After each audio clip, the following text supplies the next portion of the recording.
Hello, first year parents. Thank you so much for joining us tonight. My name is Dusty Lanier, and I am a proud 2006 graduate of Wake Forest University. And it is my honor and pleasure to get to come to work every single day at my alma mater. We're so pleased that you're joining us tonight for our last session in our series of our office and personal career development sessions that's specifically for you as first year parents. I know that many of you heard from our leaders during orientation, but tonight we want to reinforce why the OPCD, which is what we refer to it, is one of the most important and distinctive aspects of the Wake Forest experience. The OPCD is committed to supporting every student on their unique career path, both during their time at Wake Forest and post-graduation. Over the last decade, our team, who you're going to get to hear from tonight, has built what we know to be one of the most innovative offices and operations across the country in higher ed. I think that this is true because first and foremost, our leaders really do know the market. They're going to share some of those interesting thoughts with you tonight. They also know how students think and behave. And one of the things that I think is most important is they know how important it is to engage you as parents in this process. That's why they partner with University Advancement to bring great content like this. We have to activate and inspire and engage you as parents, not only to support your student, but to support all students across the university with your investments, with your networks. And we'll talk a little bit more about that tonight. And I think that the investments that our families have made have shown a huge return, and the stats really speak for themselves.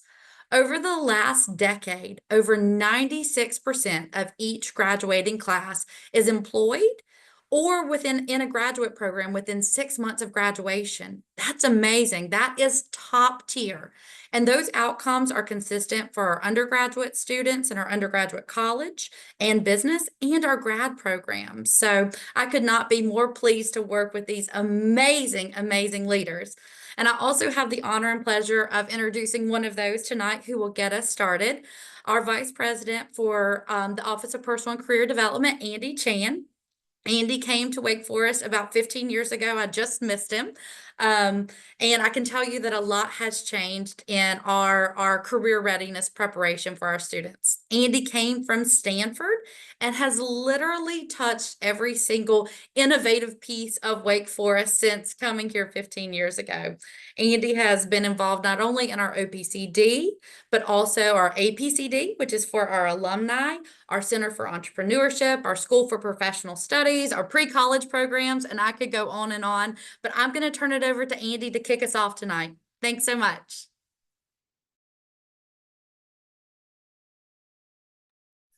Thank you, Dusty, and welcome to all of our first-year parents out there.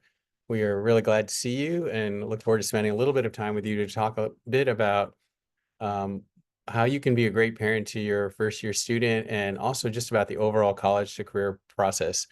We're going to try to answer some of the most common questions about this process and how you can help them not only now, but also throughout their 4 years at Wake Forest.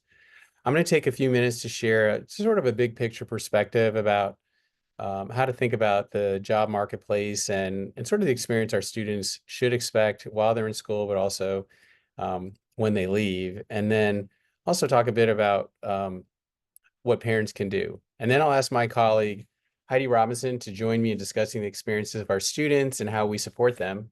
And then Heidi will also interview a few of our students to share their journey, interactions with our team, and all the events that we have so that you can get a sense for what students both should be doing, but also thinking about that you might be able to talk to them during the break and over the next upcoming season. If you have questions throughout the webinar, please add them into the Q&A link, and our team will do their best to answer all of your questions, either in the discussion thread or with verbal answers. Also throughout, as Heidi and I mentioned different resources, we will add them into the chat, and you can copy and paste them or click on them. It'll open up probably in your browser, so that's something you can look at more on your own time. So let's begin and start talking about just sort of the big picture perspective, thinking about what's it like to be a student in 2024 and really what's ahead. I'll also talk about this whole idea of what career and life readiness is and why that really matters more than anything. And then lastly, I'll talk about how and why our Wake Forest students are consistently successful, as Dusty just mentioned. So let's first start with the big picture perspective. One of the things that oftentimes I get asked in my job is like, how is the job market? And the interesting part about that question is that in any moment in time, we have some data points that can tell us that it's actually either, really strong or not so strong, and that literally a month or two later, things can flip on a dime. We experienced that actually during COVID in 2020. The minute that actually that happened, all of a sudden it felt like the whole market was going to really be tough and very, very difficult from a job standpoint. We had all hands on deck to try to figure out how to modify, and companies then responded very quickly with going online. And all of a sudden, students were starting to get jobs, both because they had the time and the desire to figure out, can I get employed? But also there were a lot of new kinds of jobs that were available right out of the gate. In this moment in time, it's sort of interesting. Like the market actually is pretty robust in terms of number of jobs available and internships for students. In fact, it's pretty much at as high as it has been over the last several years. But the sectors in terms of where they're available are a little bit different. So in the areas of like finance and consulting, they're strong, but not quite the same as you've seen in the past. And you see a lot more in the areas of healthcare. You see it in analytics, and you see it in like education, but you may not see it as in much maybe in some areas like some marketing fields, and also even in technology. It's sort of a little bit more like flat or stable. So again, it may feel like, well, there aren't opportunities, but the reality is there are quite a few. It's just that they're not always in the same mix at any given time.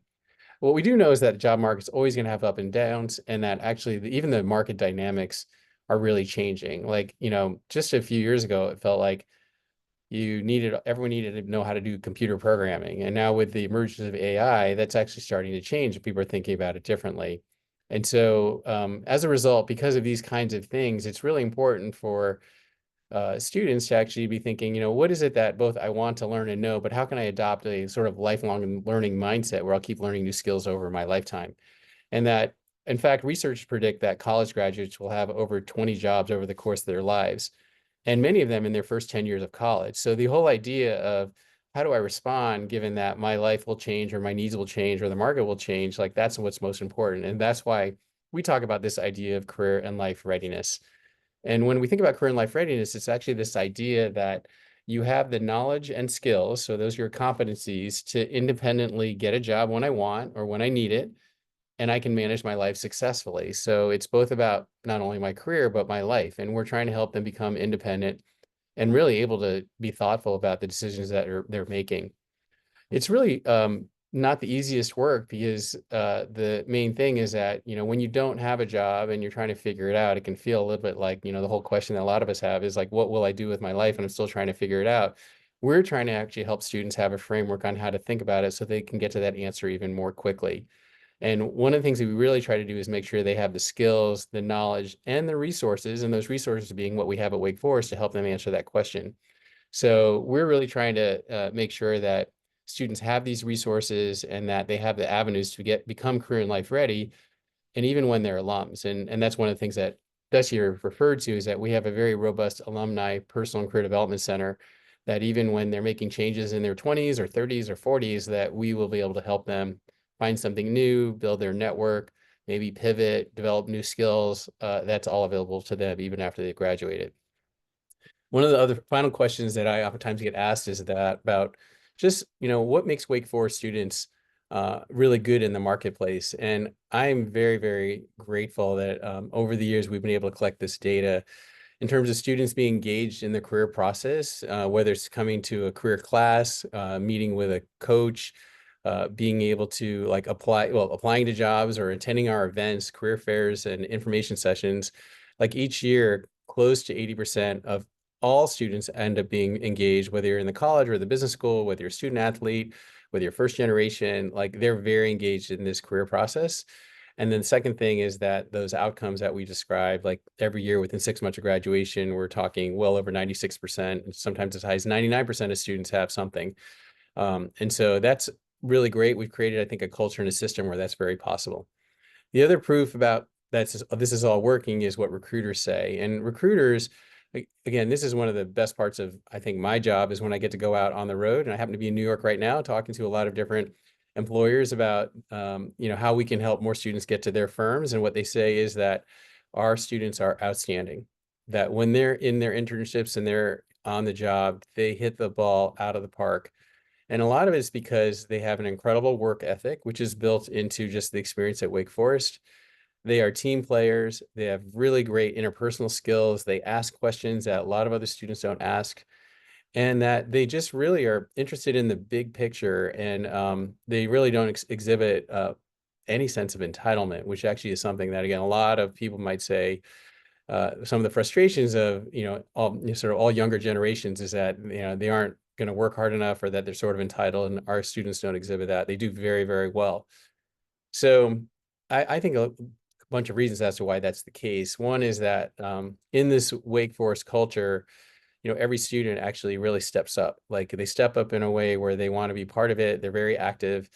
And that a good way to think about it from our standpoint, we think about every student mattering. Like, whoever has a need, we will try to figure out a way to help them. And I think that happens with our staff, and that happens with our faculty. The second thing is that we're really committed to just making sure students have to show up in the classroom. And as a result, they're all very prepared, they're ready to speak, and they're ready to sort of, be a part of the community. And that also shows up in terms of their extracurricular activities, and their resumes are generally really, really just full of so much that we have to figure out how to cut it back to make sure, like, it's not overflowing into too many pages. But they really have great experience, and those experiences can sell, and they can actually not only sell, but they have skills that are very, very marketable.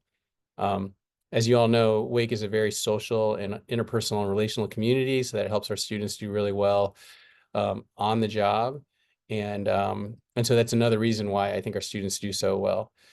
One other final thing, or I should say two really, is one is that we actually have found that between our alumni and our parents, being a part of the network to help us create opportunities for our students, that has really empowered students to be able to go to many places that I think a lot of other schools aren't able to do. And so one of the things that I will make a little plug here for you is, if you happen to have an organization that you think would be a great place for Wake Forest talent to work, no matter whether you have a formal internship program or you just have job opportunities, and you'd be able to, mentor or have a student do some great work there, please have them connect with our employer relations team. Actually, I think Patrick will put up a little link there on how you can do that, but it's just really important because we're always looking for great opportunities for our students, and we have great ways of being able to get that information out to students, so that if you want some talent working with you, you can connect us to your organization's recruiting teams, and we'll make that happen.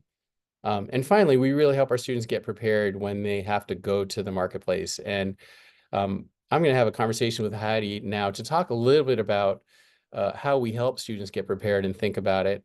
And again, hopefully that overview just gives you a sense as to why career and life readiness is so important. And it is sort of an instrumental concept that we're trying to introduce to students. So um, this is Heidi Robinson. Heidi is our Associate Vice President in personal career development.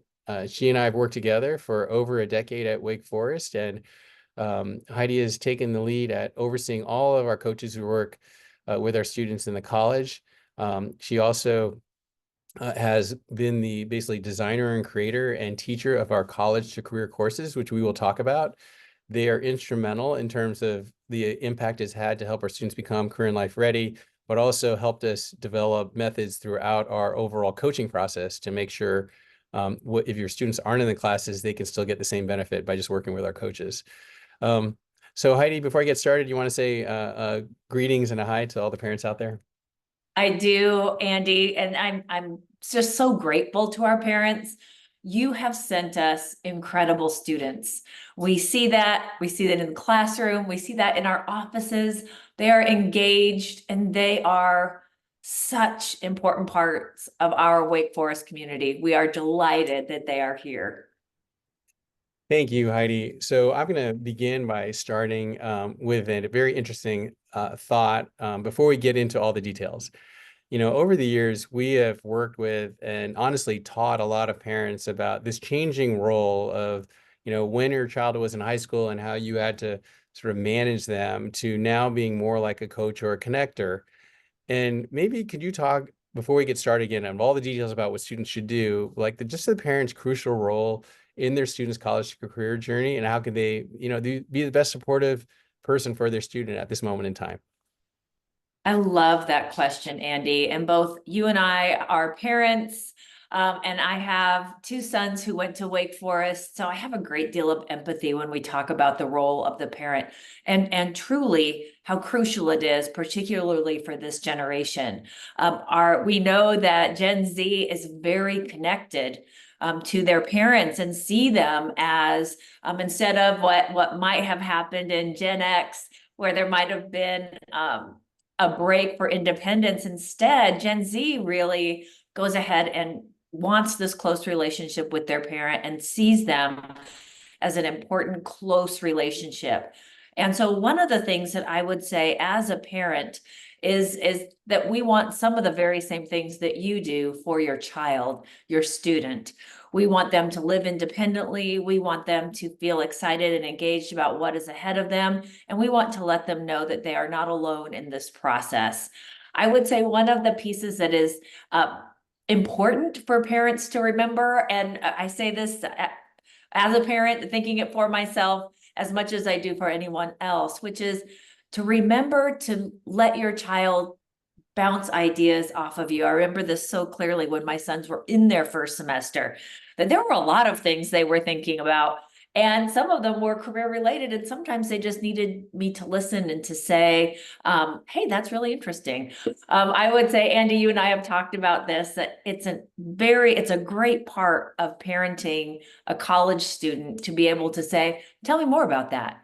All of these active listening skills that parents you've been using during this entire time to bring your very successful students into this chapter, and to ask interesting questions for them, like tell me about the things that you're learning that are interesting to you. Our students go through all sorts of phases and changes, particularly in this first semester, and what's interesting to them. And I think not getting too locked in as a parent to thinking that what they say they're interested in right now in November of their first semester is what they'll always be interested in. But it is a fun time as a parent, again, to be curious and to go ahead and listen with your child to sort of the ways their thinking is changing, particularly around this idea of career and career interest. That's great. One of the things that I think about is this whole idea of the word of being a coach, and how can you be a coach where you like an executive coach where you're allowing the student to become the CEO of their life, and how can you ask good questions and try to hold back on any judgment in the questions? Because I think what we really want students to do is, like you said, to become more independent. They want to sort of take more ownership and sort of explore what the answer might be. And it is really important, because what we find is students oftentimes make a lot of assumptions about that they know what their parent thinks, but in fact, they've never really had a conversation with their parents. So it's actually really interesting in terms of the work we do in terms of trying to help students continue to stay open to the possibilities and to be able to think about, how do I talk to my parents about the things I'm thinking about? And I love everything you just said. And I was thinking that one of the things that happens for all of this generation of students, but it happens a lot at Wake Forest too, is comparison. And there's a lot of chatter from peers back, just about what you should be doing or what you should major in or what you should be considering after Wake Forest right here in this first semester. And so parents may hear a lot of that. And I think one of the best things is to do, as Ted Lasso says, which is be curious, like asking about that and just being ready to offer support and remind your student they've got a lot of runway right now. And so to the degree that it can be an opportunity to remind them that there may be more information out there than they're getting necessarily from a suite mate, it's helpful. Yeah. Thank you, Heidi. So let's think about now, first semester, we have students who they've come to campus, they've gotten a little bit of exposure to the OPCD. Can you talk a little bit about anything students should be doing or thinking about during this first semester? It's probably different for different types of students given their interests, but can you touch on that sort of lightly? Just not to necessarily say there was a should of any kind, but it was more like, what maybe could students have been thinking or doing, or like if there's anything they should be thinking about now, like what that might be? There are, I appreciate continuing for us to use the word that we try to remove as many shoulds as we can in this first semester, because we're like you, we want your children to live independently, experience, and to go ahead and begin to see how they are developing as a young adult or emerging adult. And I will say there are some things as they are able this first semester that they can engage with us. So we have if students are able in this time when they're learning how to be an independent learner, to go ahead and begin to fill out the parts of what we call their handshake profile. Handshake is the recruiting platform that we use, but it's also a communication platform. And what students do, each Wake Forest student has what we call a profile, and they can go ahead and add information to it about what they're interested in, about the kinds of experiences that they may be bringing with them from high school or from their community. And based on that information and on that profile, it allows us to communicate with them, to let them know that if there is an event that's happening on campus that's related to their interests, that they can go ahead and participate in it. And Handshake will send them information about opportunities based on the details that they go ahead and add to their profile. In the first semester, it's a great time to get started with that profile and start getting used to receiving those communications. Another thing that we love to have students do is to go ahead and complete their first college resume. And students may think, oh my goodness, why would I be doing that? Again, it's sort of getting those initial kinds of introductions to the professionalism of being a college student. We have a template for first year students so that they don't have to go ahead and create it all on their own. We have a Wake Forest template for first years, for sophomores and, well, first years and sophomores, for juniors and seniors, one for the arts, one for student athletes. And we have these templates that we've created to help students go ahead and more easily jump into that professionalism early on, one. And two, we have these templates because recruiters have also shared with us that they like these templates and that the Wake Forest resumes look different from peer schools because they have that professionalism. The sooner we can get students sort of thinking about tools like that, the easier it is for them to build on those things as they go into spring semester and into their sophomore year. That's great. 2 quick tips, right? Fill out that handshake profile and begin turning your resume into a college resume. Can you talk about if a student can or doesn't want to do it on their own, when they can come to the office, maybe just drop by with their resume and we can start working with them on that? Absolutely. In fact, I said this to a group of students today. At Wake Forest, you are not alone in this journey. We have an entire team of people whose sole focus is to help students move forward in this process. So for first years who get curious, first, we would love for them to know exactly where we are on campus. And students typically know where the mag room is. They've either gone to lunch or to dinner there. And our office is probably 50 yards down the hall, which makes it very easy and convenient for students just to drop in and see where we are. So that would be one, know the location so that we can be there as they're ready for us. Two, we have drop-in appointments for anything, for getting started, for resumes, to ask any questions about that handshake profile. And those are Monday through Thursday from 1:30 until 4:30. First come, first served. You don't have to have an appointment. You can go ahead and do that as your schedule allows. Also, using that handshake profile, students can go ahead and make an appointment with a coach.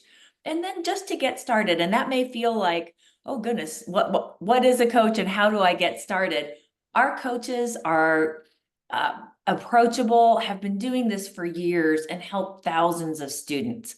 So a student can make a half hour or 45-minute appointment and go ahead and just kind of run through the things that they're thinking about, whether it's majors, ideas about going ahead and picking a major. We're there for them. And so those are the ways that I would typically say are easy, very accessible ways to go ahead and get on this this track of figuring out what makes them tick and what they're interested in. Thanks, Heidi. You can tell it's not that hard just to get started, and you don't have to have all the answers. In the Q&A, I love that one parent just typed in that their student came in, got their resume fixed up, and was able to get a summer internship in 2 months. Like we did not pay anyone to actually do that, we promise, but I love seeing that. So that's terrific. Hopefully that'll be an endorsement for you parents out there to try to urge your student to come our way. So you and I talk a lot about this idea about internships and high impact experiences. Maybe you could talk a little bit about the difference between that and how we try to talk to students about this process, especially during your first summer, because I know sometimes it feels like I gotta have an internship, I gotta have an internship, and maybe you can talk a little bit about how to think about it and maybe some guidance as to uh, take a little pressure off the idea that I have to have like this perfect internship. So No, I appreciate that. And I think this is a point of concern for a lot of students, not just at Wake Forest, but actually nationally. In fact, the New York Times had an article that said that out of all the students across the country who are sitting in orientation, 80% of them are worried about how they'll get an internship. That is an astounding number. And so what that tells us is that we almost don't have to bring up internships with students. They are thinking about it. So one of the things that we try to encourage students to think about is less about the word internship and more about the phrase summer experience. That's really the place and space where we want students to sit, particularly in this interim between first year and second year. What does summer experience look like? It can look like a host of things. I have students say, is it bad if I am a camp counselor again? It is not bad if you are a camp counselor again. Is it bad if I work in a restaurant again or an ice cream shop? It is not bad at all. In fact, it's great. There are some companies who really want to see that people do have interpersonal skills, that they can be trusted and be responsible as a camp counselor, and certainly that they can work with the public. So all of those things are really helpful for students, one for skill building, but also just to go ahead and kind of stay in, keeping their hand in exploring what works for them and what doesn't. That can also look like volunteering within their community. I think a lot of times students think that professional experience doesn't count unless it's paid.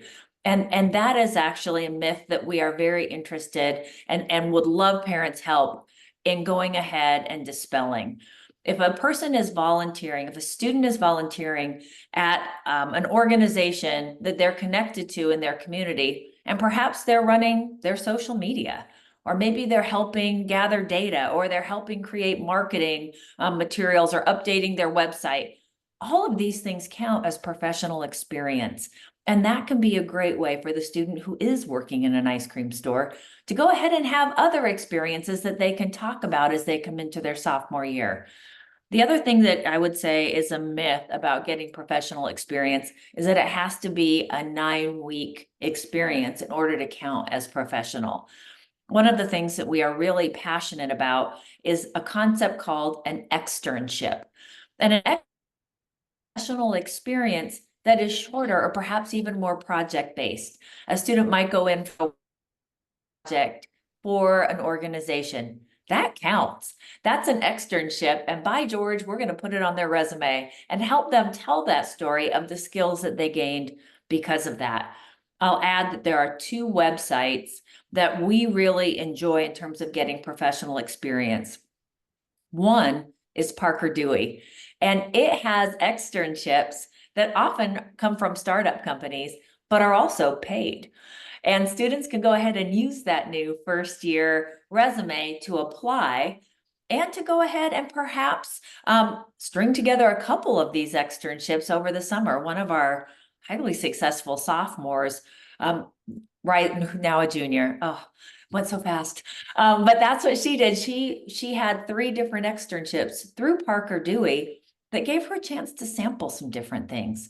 There's one other website that we really want our students to know about, which is called Forage. And while Forage isn't a paid experience, it is an opportunity to do projects for different companies and get a review on your professionalism and on your skills from that company. They're typically 1 to 2 hour, 2 to 4 hour different experiences. Some pretty big brand name companies from Lululemon to Accenture.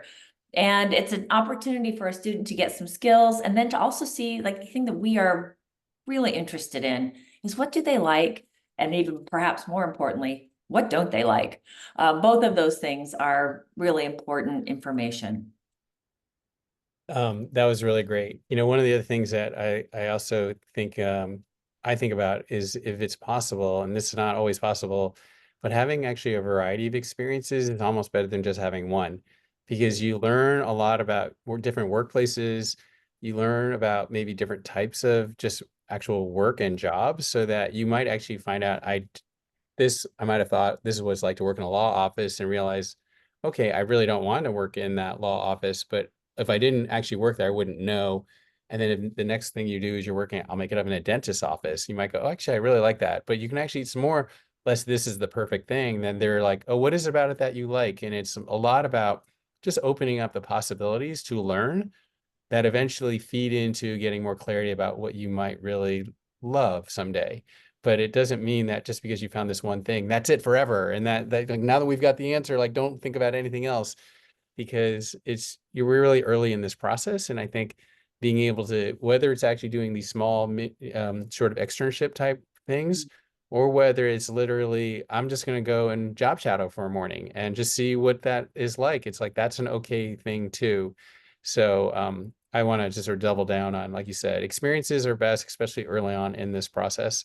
And beginning just to explore like the ways to think about it. Who are people in your home community who actually know a lot of people? So oftentimes I think about, well, maybe former teachers or coaches who actually, if you went to tell them you're interested in something, they, oh, I know some students who actually a couple years older than you are doing this now. Or maybe it's honestly like the doctor or the dentist in your community who knows a lot of people. And so is helping students get comfortable with the idea, like, you don't have to you don't have the answer perfectly, but it's mostly about a process of opening the door and exploring.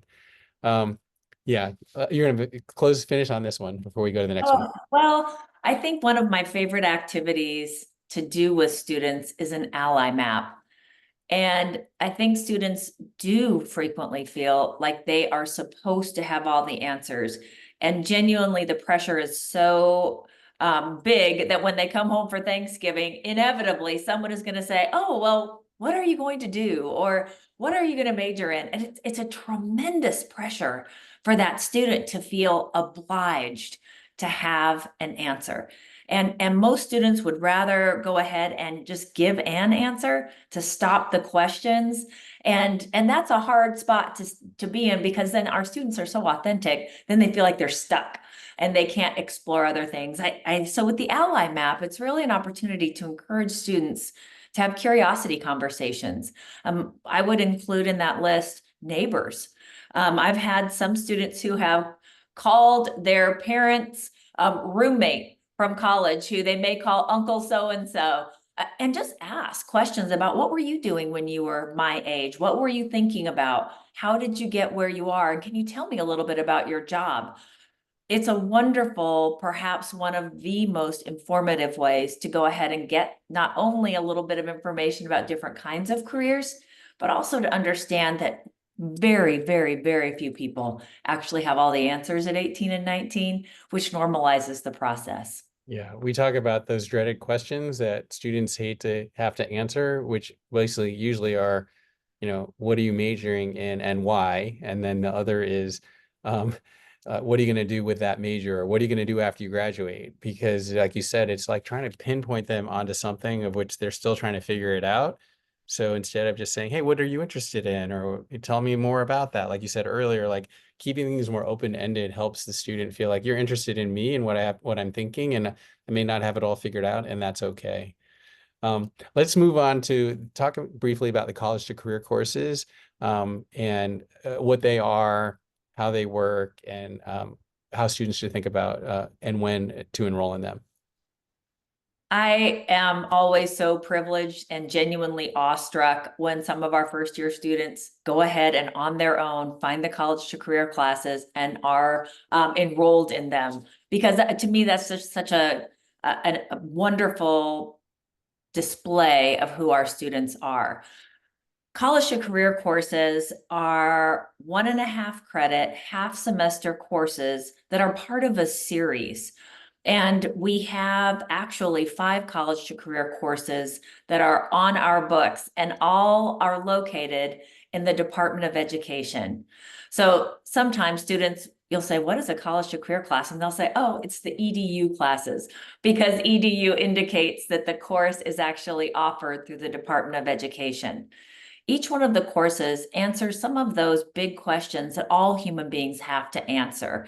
What am I interested in? What are some of the kinds of careers that might be out there for me? How do I pursue them? And then finally, how do I go ahead and start to think about thriving once I am leaving Wake Forest and thinking about transitioning? So those are some of the big parts of the college to career courses. And I would say for first years and for sophomores in their fall and in the spring semester, I would say it's powerful for both, but is the exploration of majors and what the real relationship is between what you study and what you may do as a career. We try to let our students know and to look at the data and to explore not only what's out there for them and who they are, but also what do I actually have to do in terms of picking a major? A lot of students feel that if they pick the wrong major, they've blown the race, that they've blown up the entire process of finding a career because they studied the wrong thing. And within the college to career courses, we're able to sort of help students not only explore majors, but also to explore the resources that we have in a way that's structured and in a way where they understand that they actually have a whole group of people around them to help them do it. I'd also say, Andy, because it's a course and because these are Wake Forest students, if it's in a course, by golly, they'll go ahead and get it done. And that's part of the beauty of it, is it elevates this process of going through the college to career curriculum to the same level as some of the other things they might do on campus, which means they do a resume. They get their handshake profile done because it's a course. That's So right. I think that's the magic. Well, as we know, the students who participate in these courses, it helps them really reflect on who they are and also get a better sense for like what's out there and to learn how to network and talk to people to gather information so that they can make more informed decisions. And so I just really love how students come in thinking that it's, oh, they're just going to help me fix up my resume. And then it's like, wow, I just realized like my values matter when I think about where I want to work, or there are a lot more options to me than I thought, or there are a lot more people and resources than I ever thought and imagined. And so I'll use those things because I know they exist. And so I do think that that is a great thing for students to be able to, especially if they're not unsure or feeling some kind of real angst about what they're thinking about their direction. Absolutely. In many ways, the approach we've taken to the college to career courses and the curriculum is very much in line with Wake Forest. It's a whole person perspective and really thinking about career as part of a whole life. Mhm. And so I think that probably helps students as they come in because it's more approachable. They're studying themselves. Well, Heidi, I know I had a whole set of questions I was going to ask you, but because I want to get you to get to the students and let them share their stories. We'll see if at the end we have a few questions that still remain to answer, and I will probably on my own sort of give some content in the chat to sort of help address some common questions that people have. So I'm going to let you take it over from here. I am very excited about this, Andy, because no one talks about what we do at Wake Forest than our students. And so I'm just delighted to be able to introduce 3 of our students. So I'm going to ask students if you will go ahead and turn your cameras on and open your mics, because we're delighted to hear from you. So first, thank you all for being here. We know that you have a lot of things that you are doing right now at this point in the semester. And so we very much value that you are here with us. So I'll start out with gratitude for you, and I probably will end with it too. First, I wonder if each of you would introduce yourselves and go ahead and tell us what your hometown is. Hi everyone, my name's Harrison Hoover. Obviously I'm a first year here at Wake and I'm from Rye, New York. Hi, I'm Lily Caldwell. I'm also a first year and I'm from Richmond, Virginia. I'm Trishul Patel, and I'm from Oklahoma City. I love that. So we have perspectives from all over, and I appreciate the sort of the through line is that everyone is in their first semester here, and that you're willing to come on and go ahead and tell us a little bit about what your experience has been like. Trishul, I'm going to start with you. Could you tell us a little bit about how you got started with the OPCD, and then I may kick it over to Harrison or to Lily. Yeah, so I needed in the scholar's office, I met Caesar, who's like a career coach at the OPCD, and then he offered me to review my resume that I made from high school. So it was a bit outdated, and then I spent 50 minutes with him one day just reviewing, and then I like saw like how like my resume actually fits, like yeah, it looks very similar to like people I follow on LinkedIn, like really like professional, one page, all that. And then I really started getting more involved with the OPCD through CPI and a bunch of like events that like they may host. So going ahead, getting into the office, starting to use the resources, and then going ahead. And what I love is that you've talked about coming to events. And that is something we want our students to do as early as their first year, to go ahead and get a feel for things, walk through the career fair. And so thank you for kicking us off. Lily, I'm going to kick it over to you and ask sort of about the things that you've done in the OPCD, things that you've checked, boxes you've checked, things that you've done that have been really helpful. Yeah, so I know some people like their high schools get them started with LinkedIn, but I didn't have that like in my school. So yeah, in the class I was able to start my LinkedIn and start connecting with people. Another helpful assignment that we did that like just like kind of opened my eyes to like my resources was like the adult fans assignment. So basically for that we like reached out to some adults that we see as like allies and like people we trust and like look up to and asked them to answer a couple questions about like our character and like what skills they think we're good at and examples of that. And that was just like really helpful to like help me to realize that there's people that are there for me. And as I'm like going into finding what career is good for me, I know that I'll have like resources and people willing to help. Oh, Lily, I love what you just said. We've been talking about advice for parents, and Lily and Harrison both are some of the first years who jumped right into those college to career classes. And so what Lily is describing is one of the assignments I think is so core and actually a great place for parents to be able to come alongside their children, their students, excuse me. We always see you as our little humans, but adults now. But the back to the assignment, it's really a chance for parents and sometimes other people, allies, you use that word, Lily, to go ahead and remind students of the important characteristics that they have. And that was really important in this career journey. So I'm going to go from that experience, which I love. It's an opportunity for parents, over to Harrison. Harrison, you went to the career fair.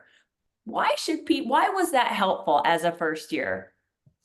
Yeah, so I remember when we were told that we had to go to the career fair, and I was a little bit nervous about it because I obviously saw a bunch of people in suits. There was a lot of just stuff that I wasn't really aware of, a lot of, business terms that I've never really used before. And I kind of thought to myself, like, well, I'm like a first year, like, is this where I should be? Is this too early to go to the career fair? But it's really not too early. It was super helpful for me not to get an internship or to get a job or anything like that, but to just kind of go around to all the different booths, learn about all the different industries, and really get that kind of experience with just it's easier said than done, but just going up to different booths, introducing yourselves, getting the experience with just kind of learning how to speak with professionals in the professional environment. So I'd say that was super helpful for me. And then even also like I just got to take like 2 minutes and get a nice headshot for my LinkedIn. So that was another benefit from that. But I'd say it was just super helpful overall. You did a great job going ahead and taking advantage of just exploration, which is one of the best parts about the career fair. Trishul, I was wondering, were you a little bit nervous to go into your very first career coaching appointment as a first year? Yes and no, because I kind of knew Caesar prior to it, but I also the OPCD does like a good job of like really telling you beforehand what to expect. With resumes exactly what to that the format it's already listed out there, the rubrics. So when like we were going through it, it was like actually happened really fast. Like I was there and out in like an hour. Really, we also did a bunch of small talk, and it's like a good way to also get to know people more in the OPCD. So now I like love oh, and now I can just like go in there and just like talk with people and just chat about like how their day's going and really get to know them as a person. I So love that you mentioned that. We have some students who come and study in our office, which I think is a fabulous place just to be, because you start to get really comfortable, as you mentioned, with going ahead and having conversations and knowing that the coaches are there for you. Lily, I'm going to build on something that Harrison said that you've also had some experience with, which was going ahead and having professional conversations about how people's careers have unfolded. We were saying that it's a great way for students to learn. Will you talk a little bit about having curiosity conversations or informational interviews and what that was like? Yeah, so I know we had like a Zoom towards the end of our class with some Wake Forest alum. So that was just helpful to hear from them. And like a lot that they talked about was how they're like the major that you pick doesn't really like it doesn't set you like in this box, like you have to go into this career. Like a lot of them had majored in something completely unrelated from the career that they went into. So I thought that was like pretty interesting because I don't know, a lot of people ask first years and like college students, like, what are you going to major in? And then expect them to like do something related to that major.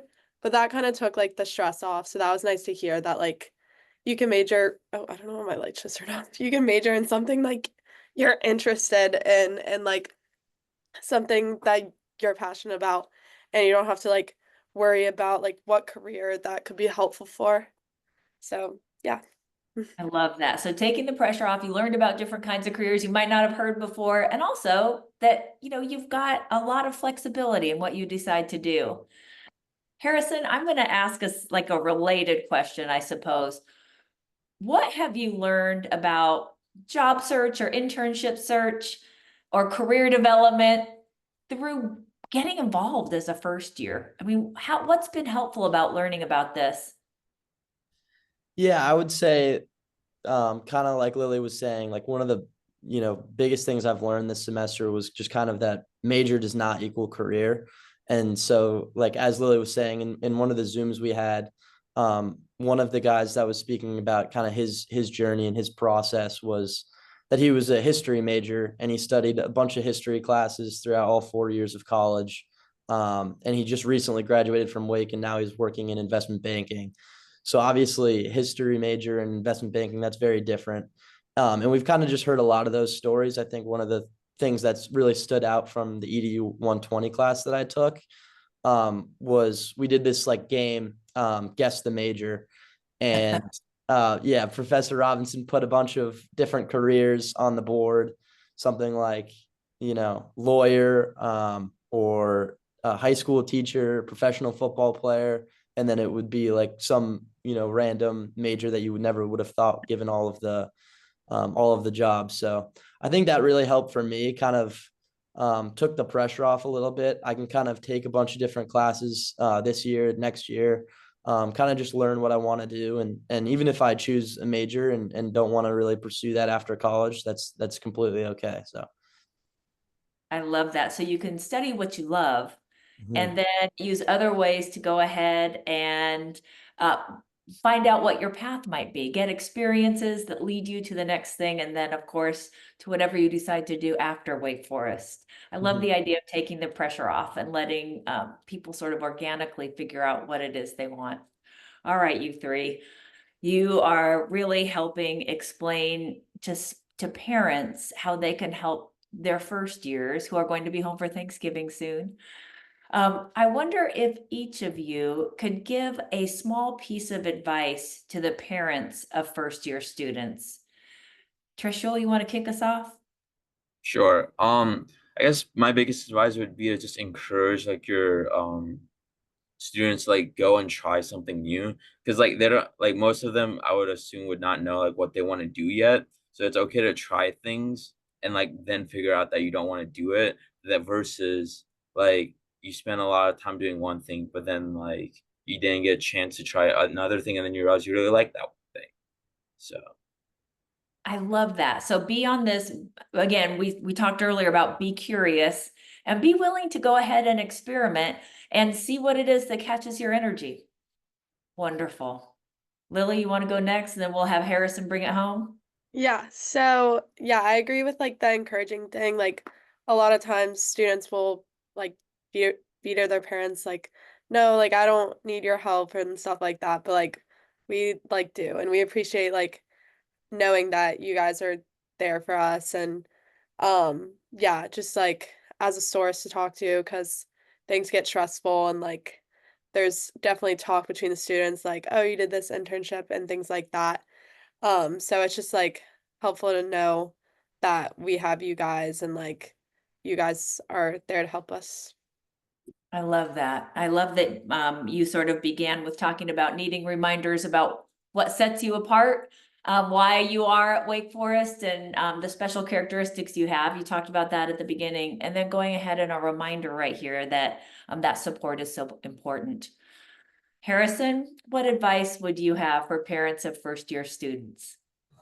Yeah, I would say it's important to kind of just remind your kid that obviously you shouldn't rush to find your career or just to find internships in general, but it's never too early to get involved and kind of look for different things of what you might want to do. Join all the clubs that you can. Kind of take the classes that you might not take because this is the opportunity to just like learn new stuff. You might not get this opportunity later, so take advantage of it now. Oh, I love it, you all. So to go ahead and you have had such wise counsel. So to summarize, and you jump in if I haven't quite gotten it. Parents can go ahead and remind their students that they're there for them and there to listen. And then to go ahead and encourage their students to go ahead and not be afraid to explore, and then to go ahead and engage.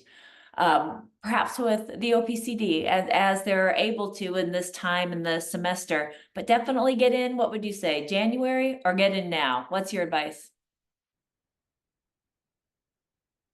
Get started in the fall or get started in the spring? What are you thinking?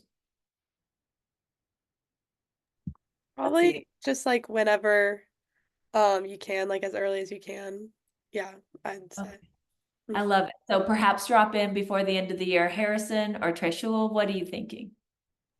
Yeah, I mean, just do it now, is what I would say. There's no reason to wait. I mean, it's only helpful. It's not a burden. So just get in there and do it.